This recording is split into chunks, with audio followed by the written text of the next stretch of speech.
तेज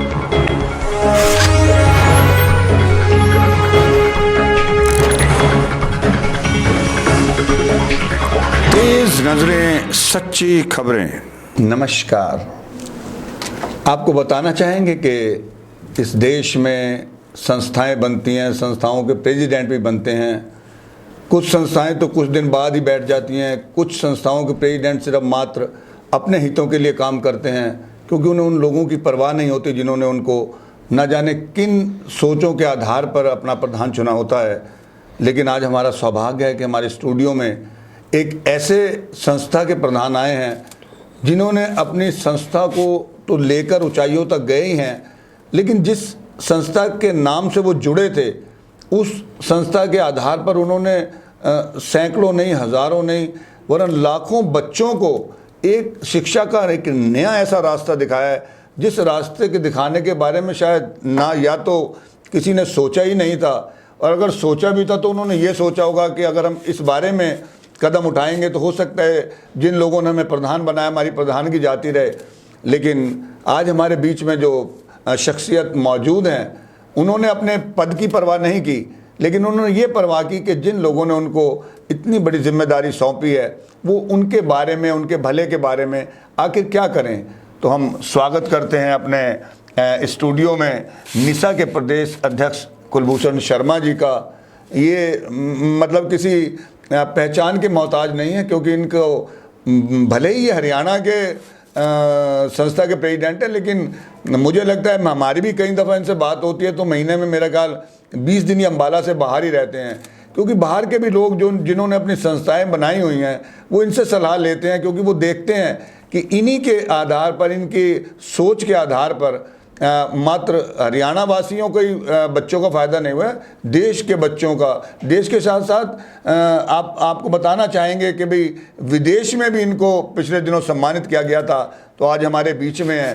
तो हम चाहेंगे कि आज उनसे रूबरू और ये दर्शकों को बताएं कि इन्होंने बच्चों के लिए एक किन किन योजनाओं को शुरुआत की है। तो हम शुरुआत तो करेंगे इस बात से। आपका स्वागत है स्टूडियो में अध्यक्ष जी। धन्यवाद साहब।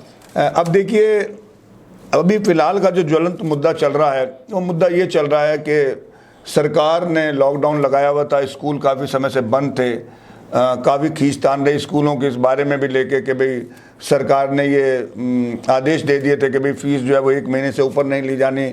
स्कूल वाले भी असमंजस में पड़ गए थे, अगर हम फीस नहीं लेंगे तो टीचरों की सैलरी कैसे देंगे। तो इस बारे में अभी जैसे कि पता चला है, अभी कल ही एक आवश्यक मीटिंग आप लोगों की डीओ अम्बाला के साथ हुई है। तो आप बताना चाहेंगे हमारे दर्शकों की, ताकि जो दर्शक जिनके बच्चे स्कूल में पढ़ रहे हैं वो भी नहीं सोच पा रहे हैं कि वो बच्चों को स्कूल में भेजें या ना भेजें, या उनके बच्चों को स्कूल जाना चाहिए या नहीं जाना चाहिए।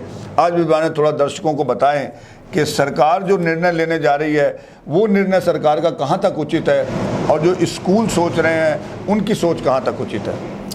वसीम साहब, पहले तो मैं आपका धन्यवाद करूंगा कि आपने मुझे अपने स्टूडियो में बुलाया और मेरी विचारधारा का भी समर्थन आपने किया कि मैंने जो अपना संघर्ष किया एक व्यक्तिगत स्वार्थ से। मैं हमेशा बोलता हूं कि जब व्यक्तिगत स्वार्थ से मैंने अपना संघर्ष शुरू किया कि स्कूल्स के ऊपर प्रॉब्लम आई, मुझे लगा कि ये मेरे स्कूल पर भी प्रॉब्लम है और कल को मेरी रोजी रोटी का भी संकट खड़ा होगा। तो एक व्यक्तिगत स्वार्थ से चलता चलता मैं पहले अम्बाला ज़िला का अध्यक्ष बना, फिर मैं प्रदेश का अध्यक्ष बना, अब मैं पूरे देश का राष्ट्रीय अध्यक्ष हूँ, जिसमें 70,000 से ज़्यादा स्कूल और 23 राज्य मेरी एसोसिएशन के मेंबर हैं। तो इस इतने लंबे सफ़र को करते करते ये महसूस हुआ कि सिर्फ अगर व्यक्तिगत स्वार्थों को लेकर ही हम लड़ते रहेंगे तो ये जीवन का उद्देश्य नहीं है।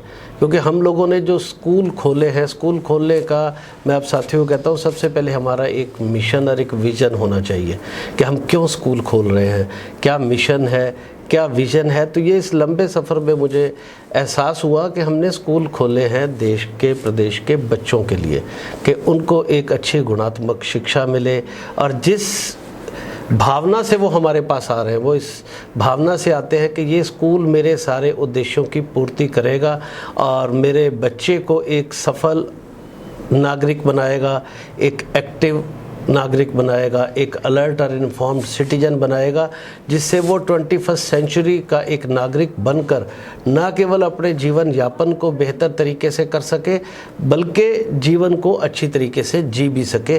तो इसी पर हमने अपना काम करना शुरू किया। और जैसे आज आपने आज के परिदृश्य से इसको जोड़ा कि कोविड-19 की जो कोरोना की ये स्थिति आई, ये बड़ी अप्रत्याशित स्थिति थी। किसी ने कभी कल्पना भी नहीं की थी कि भी इस प्रकार की कोई स्थिति आ सकती है। और इस स्थिति का अगर सबसे ज़्यादा किसी पे असर पड़ा है तो वो शिक्षा का क्षेत्र सबसे ज़्यादा इससे प्रभावित हुआ है, क्योंकि नन्हे मुन्ने बच्चे जो है जो स्कूल आते थे, एकदम स्कूल जो है वो बंद करने पड़े। क्योंकि सबसे पहले मेरा भी मानना है, क्योंकि मैं खुद एक पेरेंट भी हूँ, हर व्यक्ति एक पेरेंट भी होता है और साथ साथ वो टीचर के रूप में भी हो सकता है, वो स्कूल संचालक के रूप में भी हो सकता है। तो बच्चों की सुरक्षा एक सबसे अहम मुद्दा है, मैं इससे बिल्कुल कतई इनकार नहीं करता। लेकिन सुरक्षा के बाद शिक्षा जो है, जो बच्चे के जीवन यापन या जीवन को अच्छे जीने में सबसे एक सहायक सिद्ध होती है शिक्षा, वो भी बहुत ज़रूरी है।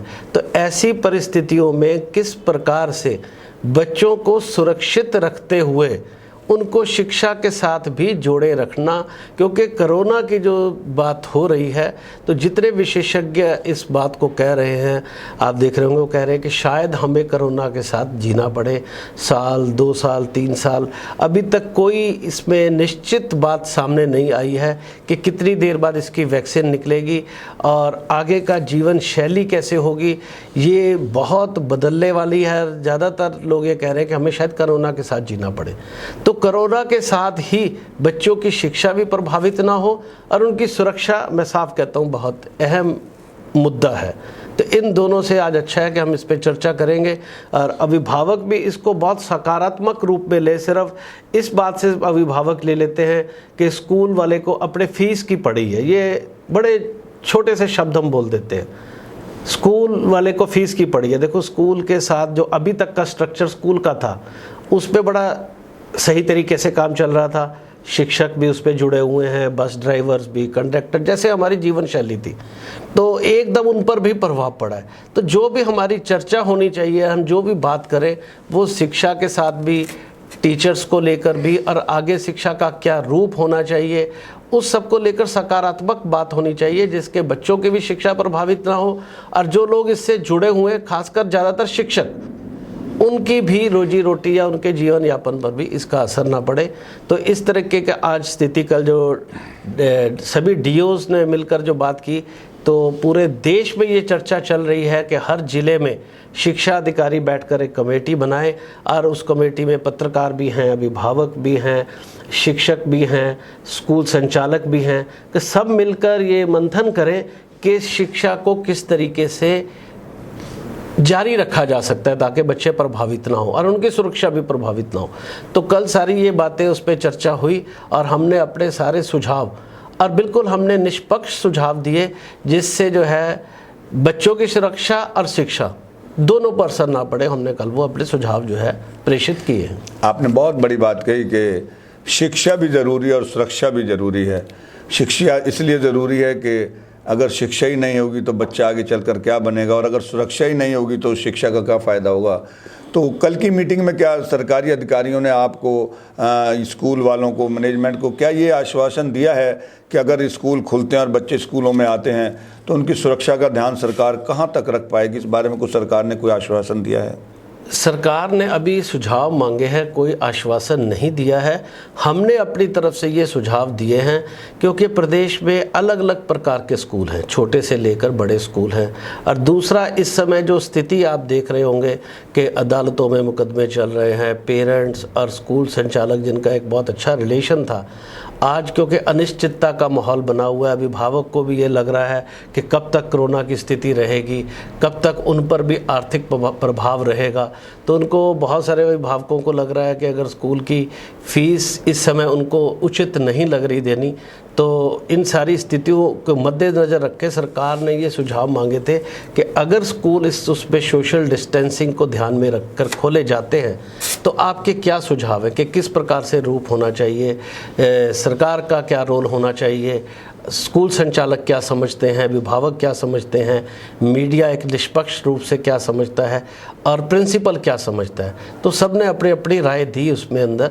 तो वो सभी अब कंसोलिडेट होके MHRD मिनिस्टर पे जाएंगी, तो उस पर फिर एक गाइडलाइन बनने की संभावना है, जिससे सरकार का प्रयास है कि जुलाई या उसके बाद स्कूल जो है स्टार्ट किया जाए। शर्मा, इस बारे में कहने में तो कोई संशय नहीं है कि जो भी पेरेंट्स अब बच्चे को स्कूल में भेजता है उसने अपना माइंड प्रिपेयर्ड किया होता है कि वो अगर बच्चे को स्कूल में भेज रहा है तो इसके साथ साथ उसको फीस भी देनी पड़ेगी, तो उसका इंतजाम वो पहले कर रखता है।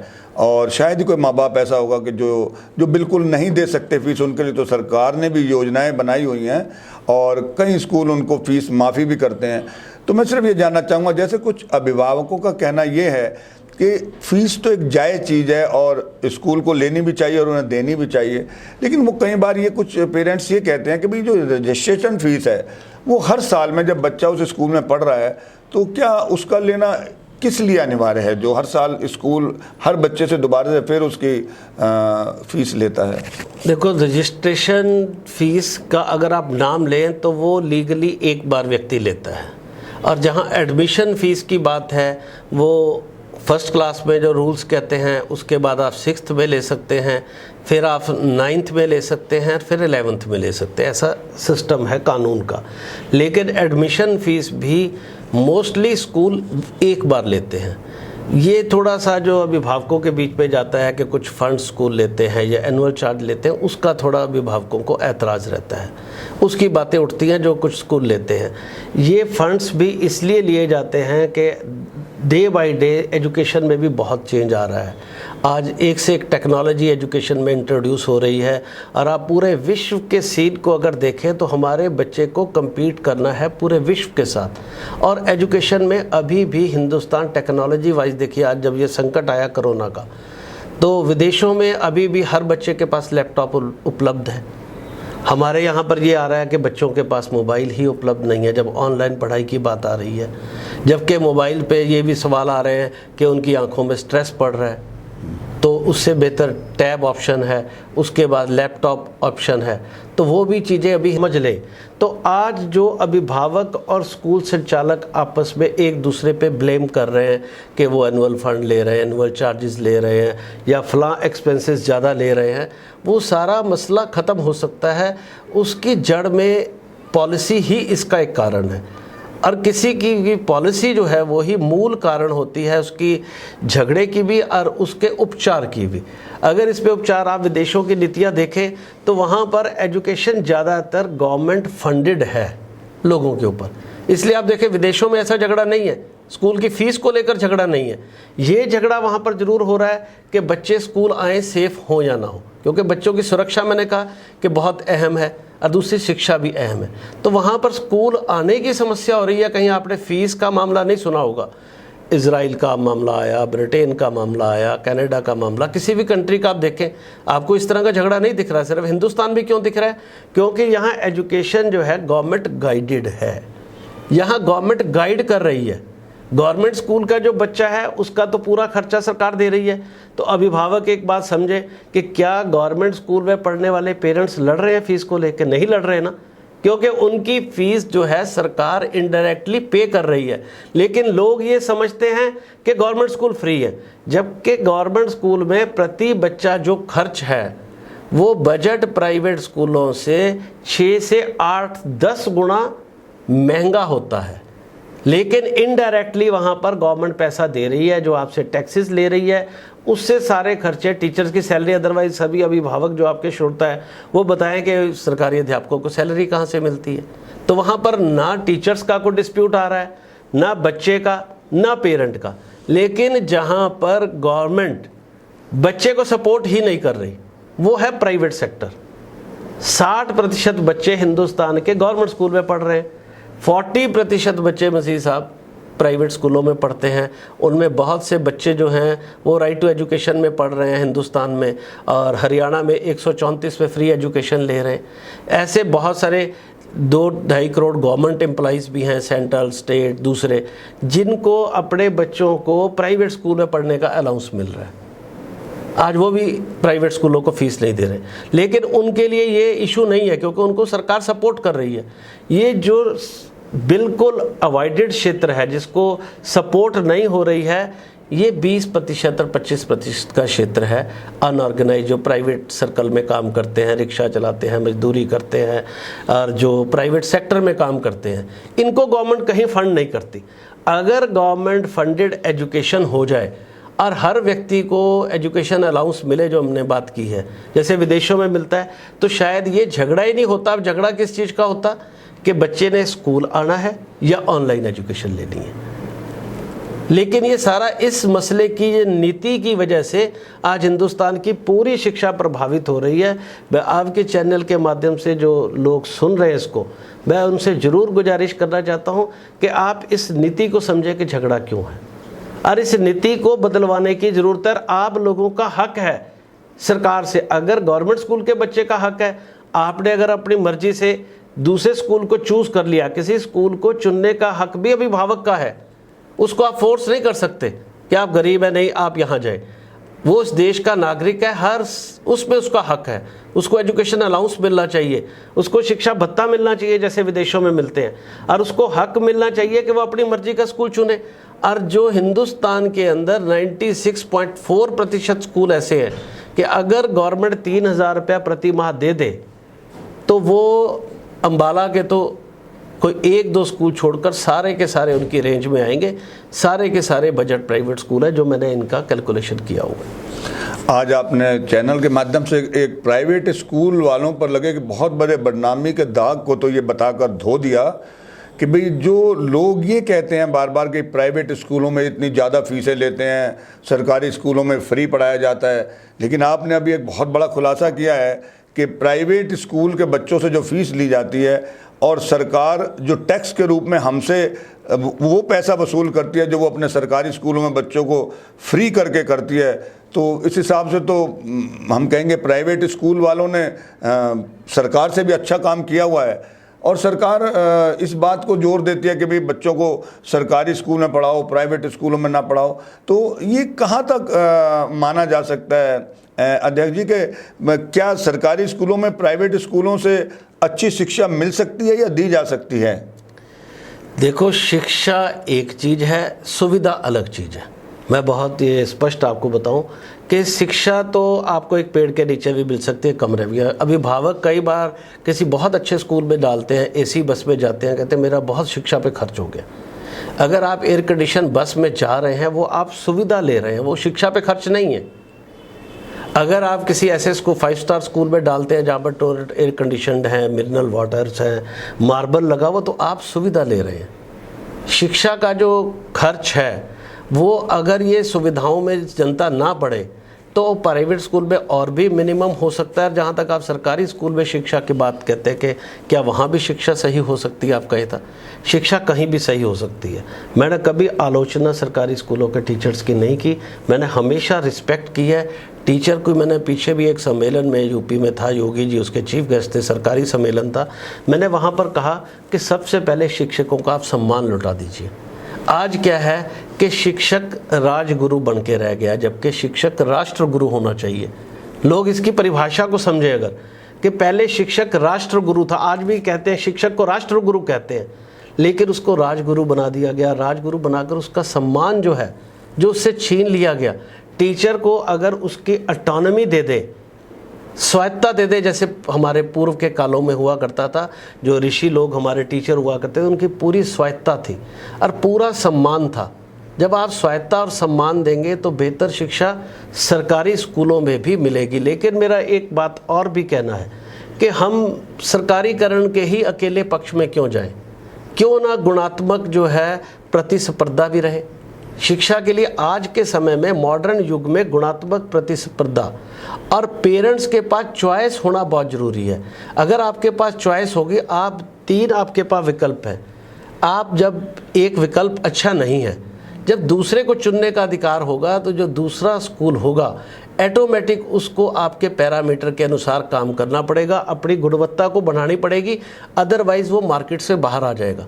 और अगर हम कहें नहीं एक ही तरह के स्कूल होंगे, मोनोपोली होगी, उससे क्या होगा गुणात्मक जो प्रतिस्पर्धा है वो बीच में से हट जाएगी। जब प्रतिस्पर्धा हट जाती है तो लोग बेनिश्चिंत हो जाते हैं, वो ज़्यादा अकाउंटेबल नहीं रहते, उससे जो है गुणात्मक शिक्षा पे प्रभाव पड़ता है।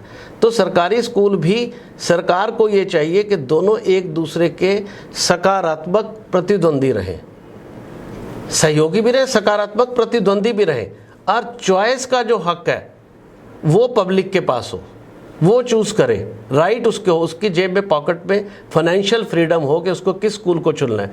अगर उसको सरकारी स्कूल में जाना है, सरकार भी खोले और उस पर जो है वो पे करे, ताकि वो उसको भी अकाउंटेबल ठहरा सके कि मैंने आपको पैसे दिए। अभी जो डायरेक्टली सरकार दे रही है वो पेरेंट्स की जब जेब से जाएगा तो पेरेंट उससे जवाब भी मांगेगा। अध्यक्ष जी, कोई भी संस्था होती है, संस्था का कोई भी प्रधान होता है, तो कम से कम जो सरकार मौजूदा होती है उससे कम से कम थोड़ा डर के रहता है, और कहीं तो चापलूसी भी सरकार की करते हैं। लेकिन आपने तो बड़ी कमाल ही पीछे कर दिया था कि आपने तो चुनावों से पहले एक ऐलान ही कर दिया था कि हमारी ये कुछ मांगे अगर सरकार ने नहीं मांगी तो हम बहिष्कार करेंगे, वोट ही नहीं देंगे। तो क्या इतना बड़ा ऐलान करते हुए आपके दिल में डर नहीं आया कि मौजूदा सरकार आपकी प्रधानगी को तो हिला ही सकती है और आपको भी कहीं ना कहीं कुछ नुकसान पहुंचा सकती है? देखिए, मैंने आपको कहा, जब हमने काम करना शुरू किया, धीरे धीरे हमारे दिल में आया कि केंद्र में एक बच्चा है जिसके लिए हम उत्तरदायी हैं और हमें देश के अंतिम बच्चे के लिए काम करना चाहिए। ये हमारे मन में विचार जब आया तो स्वेच्छा से अपने आप जो है भय निकलना शुरू हुआ। हमने जब सबसे पहले चौटाला साहब मुख्यमंत्री थे उस समय संघर्ष शुरू किया, तो चौटाला साहब को भी लोग जब कहते थे कि चौटाला साहब बहुत सख्त चीफ मिनिस्टर हैं, मैंने चौटाला साहब के सामने भी बड़ा मजबूती से पक्ष रखा था। और मुझे यहाँ कहने में कोई संदेह भी नहीं है कि ना मुझे उस समय डर लगा और ना मुझे बाद में चौटाला साहब की तरफ से कोई ऐसी प्रतिक्रिया आई जैसे लोग कहते थे, वैसी प्रतिक्रिया भी नहीं आई। फिर मैंने हुड्डा साहब के टाइम पे बहुत संघर्ष किया, हम जेलों में भी गए, हमारे पे लाठीचार्ज भी हुआ, हमने जो है पद यात्राएँ भी की सरकार के खिलाफ नारे लगाते हुए। जबकि हुड्डा साहब के साथ मेरे बड़े अच्छे आज संबंध है, पहले भी संबंध थे, लेकिन जब शिक्षा की बात आई तो हमने आमने सामने पूरा विरोध भी किया, सरकार का भी विरोध किया, डट के विरोध किया, क्योंकि हमारे सामने सिर्फ एक चीज़ थी कि हमें शिक्षा के लिए काम करना है, विद्यालयों के लिए काम करना है, विद्यालय में पढ़ने वाले बच्चे के लिए काम करना है, उसमें पढ़ाने वाले शिक्षक के सम्मान और सुरक्षा के लिए काम करना है। और अब भी जब खट्टर साहब की सरकार आई तो हमने खट्टर साहब का पहले समर्थन भी किया था, कहने में कोई हमें संकोच नहीं है, लेकिन जहाँ पर अड़ने की बात आई हमने डट के जो है शिक्षा के पक्ष में अड़े और विरुद्ध भी सरकार के इतना बोला होगा कि जैसे आप कह रहे हैं कि भय कभी हमें नहीं लगा, क्योंकि हमारे साथ हजारों साथियों का, लाखों साथियों का साथ भी है और परमात्मा का भी आशीर्वाद है। जब आप सच्ची बात करते हैं तो मैंने ये निचोड़ भी निकाला, ऐसा नहीं है कि कोई भी मुख्यमंत्री इतना वो होगा कि वो ये नहीं समझता होगा कि ये व्यक्ति निजी स्वार्थ के लिए ऐसी बातें कर रहे हैं या परमार्थ के लिए कर रहे, तो उनको भी लगता है कहीं ना कहीं कि ये शिक्षा की बात कर रहे हैं, इसलिए कभी हमारे पर किसी का कोई संकट नहीं आया। चलो, आपके सच्चा सुच्चा होने का प्रूफ तो ये सबसे बड़ा यही है कि आपको मात्र जिले में नहीं, मात्र प्रदेश में नहीं, मात्र देश में ही नहीं, वरन विदेशों में भी आपको सम्मान मिला है और आप विदेश के एमपीओ को यहाँ लेकर स्कूलों में लेकर आए हैं। तो इतनी ऊंचाइयों तक पहुँचने के बीच में आपने ऐसा क्या काम किया था यहाँ के लोगों के लिए कि आपको विदेश तक में सम्मान मिला और विदेशी एमपी को आप अम्बाला तक लेकर आए? ऐसे था, जब हमने काम करना, अपनी एडवोकेसी वकालत करनी शुरू की, हमारी ये समस्या है, फिर धीरे धीरे जब राइट टू एजुकेशन एक्ट आया तो फिर उसके बाद हमने एक नेशनल प्लेटफॉर्म बनाने की बात की। तो उसमें Parth J Shah centres for civil society, जो इंडिया का नंबर 1 थिंक टैंक है, उनके संपर्क में हम आए। तो वो एक बहुत इंटेलेक्चुअल व्यक्ति थे, तो उनके साथ बात करके हमने कहा कि राष्ट्रीय संगठन होना चाहिए। उस संगठन के बाद हमारे मन में विचार आया कि हमें क्वालिटी एजुकेशन पे भी बहुत काम करना चाहिए, कि सिर्फ अपनी ही प्रॉब्लम्स को लेकर अगर हम सारा दिन नारेबाजी, धरने, प्रदर्शन, पद यात्राएँ, जुलूस, जलसे निकालेंगे तो वो एक बहुत परिपूर्ण बात नहीं होगी। जब तक हम जिस क्षेत्र में हम कार्यरत हैं उस क्षेत्र के बच्चों के लिए, शिक्षा के लिए नहीं करते, तो हमने अपना एक क्वालिटी चार्टर बनाया कि हमारा एक उत्तरदायित्व बनता है कि प्रदेश के हर बच्चे को, अगर सरकार हमारी मदद नहीं करती तब भी हमने सरकारी मदद के साथ तो स्कूल नहीं खोले हुए हैं, हम खुद स्कूल खोलने का इनिशिएटिव लिया, कोई सरकार ने हमें कहा नहीं था, हमने खुद स्कूल खोले, पेरेंट्स ने हमें पसंद किया, तो हमें लगा हमारा एक दायित्व बनता है कि हम क्वालिटी एजुकेशन के लिए जो बच्चा आ रहा है उसके लिए काम करें। फिर हमने अपना एक क्वालिटी चार्टर मंथन करके बनाया, जिसमें ग्रे मैटर कैपिटल ने हमारी बहुत मदद की, तो विशेषज्ञों से वो बनाकर फिर हमने अपने असेसर्स की ट्रेनिंग की। इंडिया में 3 जगह पर, साउथ, नॉर्थ और सेंट्रल इंडिया में हमने 3 जगह एसेसर को फ्री ट्रेन किया कि वो स्कूलों में जाके उस क्वालिटी चार्टर पे जाके उनको मापें कि स्कूल कहाँ पर जो है स्टैंड करता है और कितनी इम्प्रूवमेंट की उसकी गुंजाइश है, कहाँ पर उसकी स्ट्रेंथ है, कहाँ वीकनेस है और कैसे उसको दूर किया जा सकता है। फिर हमने एक अपना सेल्फ असेसमेंट ऐप नीसा का, समीक्षा के नाम से अपना ऐप, देखिए सरकार अपने अपने वो चलाती है, हमारा खुद का एक समीक्षा ऐप है जिसको स्कूल डाउनलोड करके हम उसको ट्रेनिंग भी देते हैं मंत्रा फॉर चेंज से कि किस प्रकार आप अपने स्कूल की असेसमेंट कर सकते हैं। तो वो अपने स्कूल को उससे असेस कर सकता है, वो किसी को पता नहीं चलेगा, सिर्फ स्कूल को पता होगा कि मेरी क्या कमियां हैं और मुझे इस स्तर पर जाने के लिए और क्या करना है। उसके लिए फिर हम एक स्कूल डेवलपमेंट प्लान भी फ्री देते हैं। अगर ये प्रोसेस कोई मार्केट में जाकर कंपनी से ले तो उसको 5 लाख रुपए पे करना पड़ेगा, जो हम टोटली फ्री देते हैं। पूरे बहुत सारे और प्रोग्राम, एनलीड्स प्रोग्राम है हमारा। ऐसे ही हमने बच्चों को कैसे एक्टिव, अलर्ट और इन्फॉर्म्ड सिटीजन बनाया जा सके कि बच्चा पढ़ लिख तो जाता है लेकिन एक्टिव, अलर्ट और इन्फॉर्म्ड सिटीजन नहीं रहता। आपने मार्केट्स में देखा है, किसी ने कहीं साइकिल खड़ी कर दी, किसी ने स्कूटर टेढ़ा खड़ा कर दिया। अगर वो बच्चा अलर्ट और इन्फॉर्म्ड होगा तो अपनी जिम्मेदारी को समझकर वहाँ पर जाम नहीं लगाएगा, ट्रैफिक रूल्स को जो है फॉलो करेगा, गंदगी नहीं करेगा। तो देश के प्रति हमने ये भी जागृत करने का काम किया कि सिर्फ अपने राइट्स के लिए काम ना करें, ड्यूटी फर्स्ट। हमारे देश में जितनी बातें आती हैं हम क्या कहते हैं, ये मेरा राइट है, ये मेरा राइट है। आप बताइए मुंशी साहब, कभी किसी ने ड्यूटी की बात की? और मैं हमेशा क्या कहता हूँ कि अगर आप अपनी ड्यूटी, बच्चे की ड्यूटी क्या है, उसको पढ़ना है, पढ़ लिख के एक अच्छा नागरिक बनना है। जब वो पढ़ लिख के अच्छा नागरिक बन जाएगा, अच्छे पैसे कमा के लाएगा, अच्छी इनकम जनरेट करेगा, तो वो गवर्नमेंट को टैक्स देगा।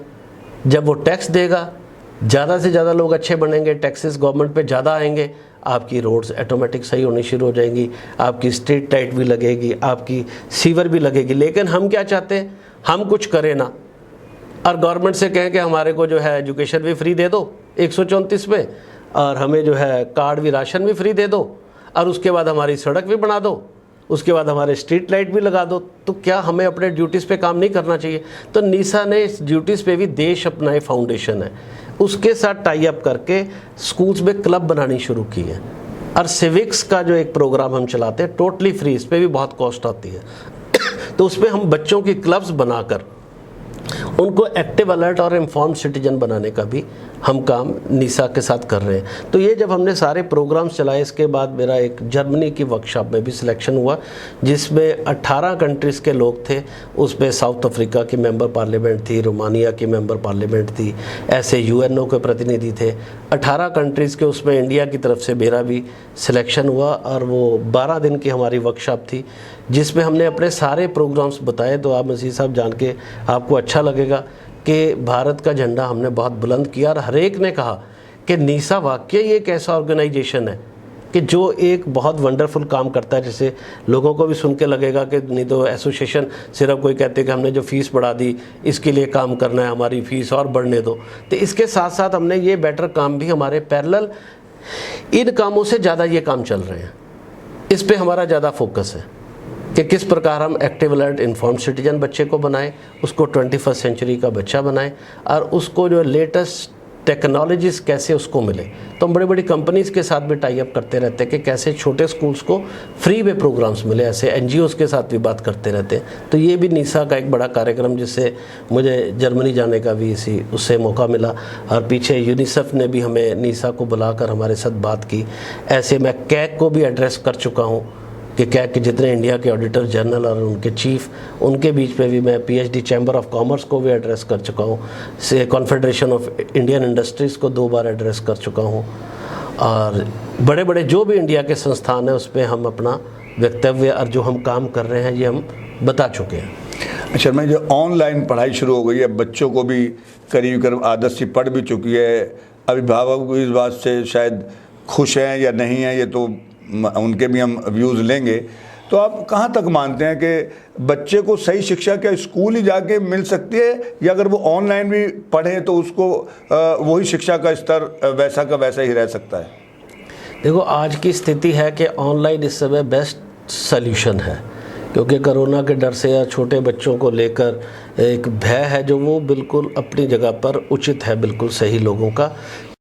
तो टीचर एक रोल मॉडल होता है, उसका बहुत फ़र्क पड़ता है। अब आज रोबोटिक्स भी आ चुकी है, रॉबोट से भी आप पढ़ा सकते हैं, लेकिन जब एक इंसान जो है वो उसके अंदर संवेदनाएं भी होती हैं, वो बच्चे की साथ इमोशनली टच भी करता है, तो टीचर जो जब प्रेजेंटली फिज़िकली जो पढ़ाता है उसका असर तो बच्चे पे जाता ही जाता है, क्योंकि उस पर प्रभाव भी छोड़ता है। बच्चों पे गुरु का जो एक प्रभाव, आप किसी को भी देख लें तो एक गुरु का एक अलग प्रभाव भी जाता है। लेकिन आज की जो सिचुएशंस हैं इस पे ये भी हो रहा है कि कुछ बच्चों को जो है कुछ दिन स्कूल आए टर्न बाय टर्न, ताकि टीचर के साथ भी एक रिलेशन होना बहुत ज़रूरी है। अगर आप ये कल्पना करें कि अगर माँ की जगह एक रोबोट ला दिया जाए और बच्चे के साथ रोबोट भी सारे काम कर सकता है, लेकिन जो माँ के साथ एक रिलेशन होकर बच्चा बढ़ता है, इसी प्रकार टीचर जो क्लासरूम में पढ़ाता है तो उसका कई बार टीचर की जो मोटिवेशन है वो बच्चे को बहुत मोटिवेट करती है कि कब बच्चा मोटिवेट हो जाए टीचर की बात से। तो टीचर एक बहुत इम्पॉर्टेंट व्यक्ति है किसी भी शिष्य के लिए। मैंने भी अपने जीवन में, आपने भी देखा होगा, किसी न किसी टीचर ने आप पे छाप छोड़ी होगी, और उस टीचर की एक बात जो है उस बच्चे को कहाँ से कहाँ ले जाती है। तो टीचर का बड़ा इम्पोर्टेंट रोल है, लेकिन आज की स्थिति में जैसा है तो उस पर एडजस्ट तब तक करना पड़ेगा जब तक हम इस दोबारा अपनी पुरानी एजुकेशन पे नहीं पहुँचते। चलिए अंत हम उसी कोरोना पर आते हैं, जहाँ से हमारी इस मुलाकात की बातों की शुरुआत हुई थी। तो अब आपने कल की मीटिंग के बाद आपने अपने प्राइवेट स्कूल के जो प्रिंसिपल हैं उनसे भी शायद बात की होगी, सुझाव लिए होंगे। तो आप क्या मानते हैं कि कितने स्कूल इस बात के लिए तैयार हैं कि स्कूलों को खोल दिया जाए, या कितने ऐसे स्कूल हैं जो अभी ये चाह रहे हैं कि अभी स्कूलों को ना खोला जाए? देखो, स्कूल संचालक स्कूल खोलने के लिए तैयार हैं, लेकिन उनकी कुछ अपनी एक प्रॉब्लम्स ये हैं और अपने भय हैं, अपनी चिंताएं हैं, क्योंकि इस समय पेरेंट्स भी बहुत ज़्यादा भयभीत है और बहुत ज़्यादा कंसर्न्ड है इन बातों को लेकर। और जब स्कूल खुलेगा तो इस पे अब बहुत एक्सपेंसिव होने वाला है, और आज पेरेंट भी जो है फाइनेंशियली जो है कहीं ना कहीं टूटा हुआ है, स्कूल्स की फ़ीस में भी दिक्कत आ रही है। और जो आने वाला वक्त आएगा, जैसे सपोज़ आज आदत पड़ गई थी लोगों को बसेस में आने की, तो एक बस में अगर 56 सीटर बस है तो हरियाणा के अंदर 1.5 गुना बच्चे अलाउड हैं, यानी 75 to 80 स्टूडेंट्स जो है लीगली अलाउड थे एक बस में। लेकिन अब जो गाइडलाइन आएंगी तो शायद 20 की आएंगी कि एक बस में 20 बच्चा आना है, यानी अगर 1/4 बच्चा आएगा तो उसकी कॉस्टिंग कैसे निकलेगी? ये एक बहुत बड़ी, और मैंने कहा था ये एक तरह की सुविधा है, ये स्कूल का खर्चा नहीं है। अगर आप बस में बच्चा भेजते हैं तो आप अपने बच्चे को एक सुविधा दे रहे हैं, और आपके पास वक्त नहीं है, आप चाहते हो कि मैं अपना वक्त नहीं दे सकता, मैं वर्किंग हूँ, तो मेरा बच्चा बस में चला जाए। उसका एजुकेशन से कोई लिंक नहीं है मसीह साहब, वो एक फैसिलिटी है। तो पेरेंट्स को मेरा तो ये इस पे गुजारिश रहेगी कि जब तक ये कोरोना रहता है, क्योंकि बस में भी सैनिटाइजेशन का भी खर्चा आएगा, बस एक्सपेंसिव भी होगी, और उसके बाद भी रिस्क तो बस में भी रहेगा। तो पेरेंट अगर अपने स्कूटर पे, अपनी गाड़ी में अपने बच्चों को छोड़ने आएँ तो एक बेटर सोल्यूशन होगा। अब सारी चीज़ें अगर हम स्कूल पे छोड़ दें, नहीं स्कूल बस वाले बस पे लेके जाएगा, 100% गारंटी दे, तो स्कूलों को ये डर सता ये रहा है कि कोरोना, जैसे मैंने कल टाइम्स नाउ में भी कहा कि ब्रिटिश प्राइम मिनिस्टर को भी कोरोना हुआ, तो अब उसमें आप किसको जिम्मेदार ठहराएंगे? कहीं ऐसा ना उनको डर है कि अगर किसी वजह से कोरोना बिल्डिंग में सैनिटाइज हो जाएगी, उस पर कोरोना नहीं, वो एक बिल्डिंग है। जब व्यक्तियों का आना जाना शुरू होगा, सोशल डिस्टेंसिंग भी एक बड़ा टिपिकल काम होगा आपको, और व्यक्ति भी लगाने पड़ेंगे, और पेरेंट्स को भी कॉर्पोरेट, बहुत सारे पेरेंट्स साइकिल स्कूटर उस पर छोड़ने भी आते हैं, तो उनको भी एक बड़ा सिस्टम के साथ रहना पड़ेगा कि बच्चों को कैसे स्कूल के अंदर छोड़ना है, जब लेने जाना है। तो ये दोनों चीज़ें बहुत अहम होंगी। तो स्कूल संचालकों का ये कहना है कि जो सैनिटाइजेशन का खर्चा है 25 पैसे स्क्वायर फुट है, छोटे से छोटे स्कूल का भी हज़ारों रुपए का खर्च होगा। अगर एक 600-800 गज के स्कूल को भी ले लें तो 4 से 5 हज़ार 6 हज़ार डेली का खर्चा उस स्कूल का भी आएगा, तो आप ये देखिए अगर 4-5 हज़ार उसका आता है तो एक 20-22 दिन भी स्कूल लगता है तो 1 लाख 1.5 लाख का खर्चा, लाख रुपए पर मंथ का खर्चा उसका बढ़ जाता है। अब अगर स्कूल वाला पेरेंट्स से मांगता है तो पेरेंट्स कहेगा फ़ी हाइक हो गई, झगड़ा बढ़ेगा। तो हमने कहा कि सरकार इसकी जिम्मेदारी ले। दूसरा क्या है कि कोई नॉन स्टैंडर्ड चीज़ इस्तेमाल कर ले, कल को क्योंकि मार्केट से ही परचेज करेगा, वो इतना उसको नॉलेज नहीं है कि वो जो सैनिटाइजेशन ले रहा है वो सही है या नहीं। तो गवर्नमेंट इसकी ज़िम्मेदारी ले कि बिल्डिंगों की जो सैनिटाइजेशन है वो गवर्नमेंट कर दे, और दूसरा गाइडलाइन दे, स्कूल ईमानदारी से उस गाइडलाइन को पूरी करने की कोशिश करेगा जो उसके बस की हो। लेकिन अगर कोई खुदा ना खास्ता कोई हादसा होता है तो अगर आपने कहा कि प्रिंसिपल जिम्मेदार होगा तो प्रिंसिपल फिर स्कूल खोलने के लिए राज़ी नहीं होंगे। इसलिए इसको बहुत हमने कहा है कि मिलजुल कर एक दूसरे पे द्वेष ब्लेम गेम से अगर चलेंगे तो फिर नुकसान बच्चों का होगा, जो वो नहीं होना चाहिए किसी कीमत का। ये हमारे बच्चे हैं, हमारे स्कूल के, हमारे प्रदेश के, और ये ब्लेम स्कूलों पे मत नहीं लगाना चाहिए। उनको तो अपनी फेस किया पैसे की पड़ी है। इन चीज़ों पे खर्चे आने भी है, या तो सरकार उसका वहन करे या पेरेंट्स को करना। अगर स्कूल खर्च करेगा तो स्कूल का खर्च कहाँ जाएगा? पेरेंट पे जाएगा। इसमें तो कोई दूसरी सोचने वाली बात नहीं है ना कि अगर एक्स्ट्रा खर्चा लाख रुपए पड़ता है तो उसको कौन पे करेगा। छोटे स्कूल पे भी 1 लाख का, बड़े स्कूलों पे तो बहुत महंगा खर्चा पड़ेगा। तो इसको बिल्कुल सद्भाव से बैठकर प्रदेश के, मैं तो शिक्षा मंत्री जी को भी कहूँगा कि वो और अध्यापकों को भी बुलाएं, प्रिंसिपल्स को भी बुलाएं, अभिभावकों को, और बैठकर सद्भाव में ये मीटिंग करके इसको तय कर फिर स्कूलों को खोला जाए जिससे बच्चों की शिक्षा प्रभावित के लिए। बस आने वाले दिनों में देखते हैं कि सरकार क्या सुरक्षा के आश्वासन स्कूल वालों को देती है और स्कूल वाले शिक्षा को और आगे कैसे बच्चों को अच्छी तरह से दे पाएंगे, ये आने वाले दिनों में देखेंगे। अंत में कुछ शब्द अगर हमारे अम्बाला इज़ जो हमारा अभी शुरू हुआ है, मैं समाचार पत्र से तो पिछले 20-25 सालों से जुड़ा हूँ और आपसे भी जुड़ा ही हुआ हूँ, तो 2 शब्द हमारे दर्शकों अम्बाला इज़ के लिए भी आप। मसीह साहब, मैं आपको बहुत शुभकामनाएं देता हूं कि मैं आपको 20 साल से जानता हूं कि आप बहुत ही सकारात्मक पत्रकारिता करते हैं, और आज भी जो आपने बातें की हैं बड़े सकारात्मक थी, जिसका एक पॉजिटिव संदेश जाएगा। दोनों एंगल से आपने बात की, तो मैं आपके चैनल को बहुत बहुत शुभकामनाएं देता हूं